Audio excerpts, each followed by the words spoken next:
folks, and welcome to our second extra vodcast of ESL with Mo, the Americanoid. I would like to welcome you all, and some people have been asking me, as we are trying to have a blend of studying the English language with the Bible, which Bibles they should be using. Actually, it's up to you. There are many translations in English available out there. The ideal way to study the Bible, perfect way, would be if you could read in Hebrew, that the Old Testament was written, and read Greek, which was the language that the New Testament was written.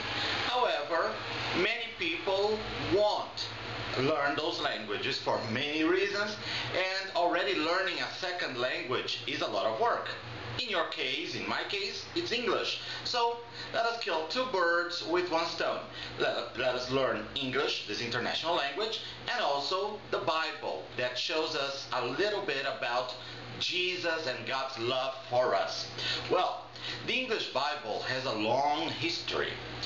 The Bible that is used mostly by traditional churches like the Church of England is the King James Bible. It was first published in 1611, and it's here. That's the King James Bible.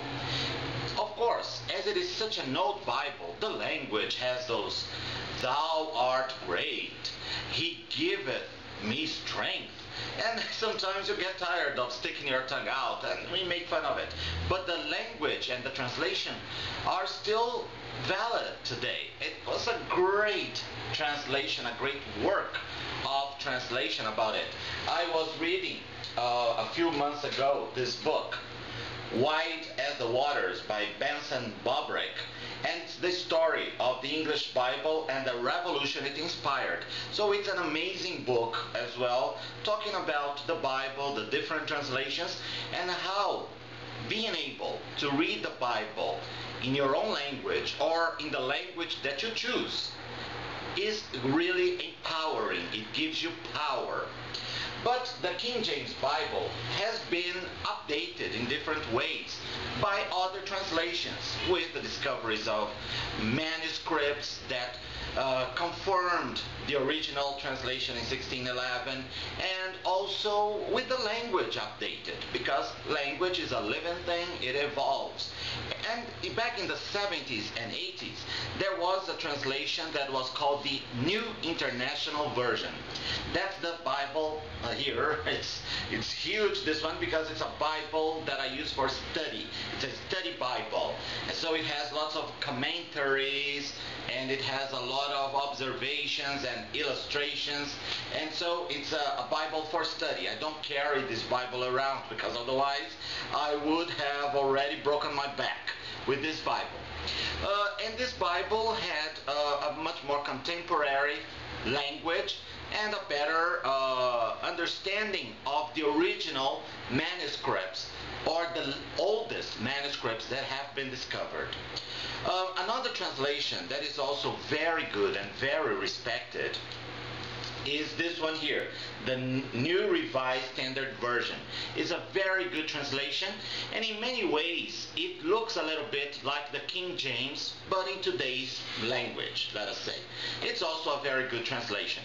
One translation in today's language that is excellent is called Good News Bible, and but it's not actually a translation, it's a paraphrase. It adapts. There is also the Bible for Basic English. That is a very simple vocabulary with only 1,000 words at most.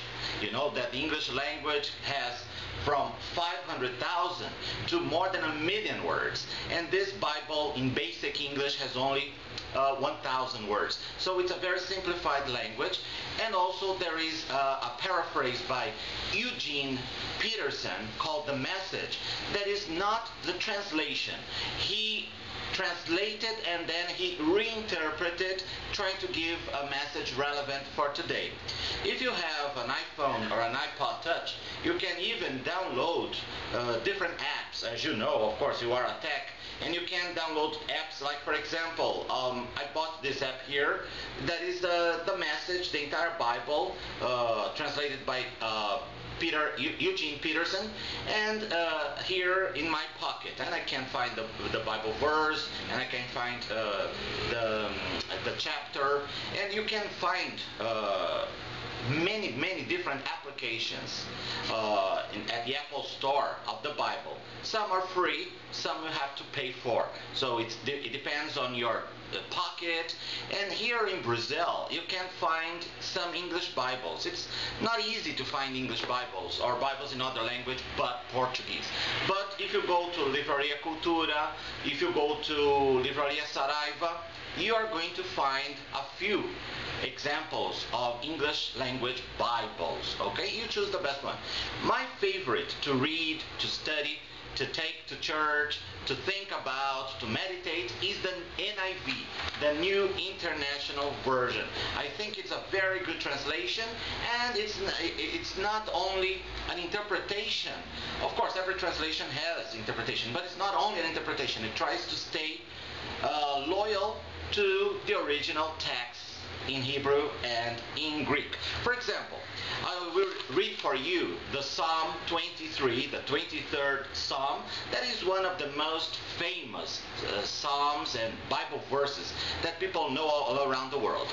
In the King James Version, it says the following. Psalm 23 verse 1.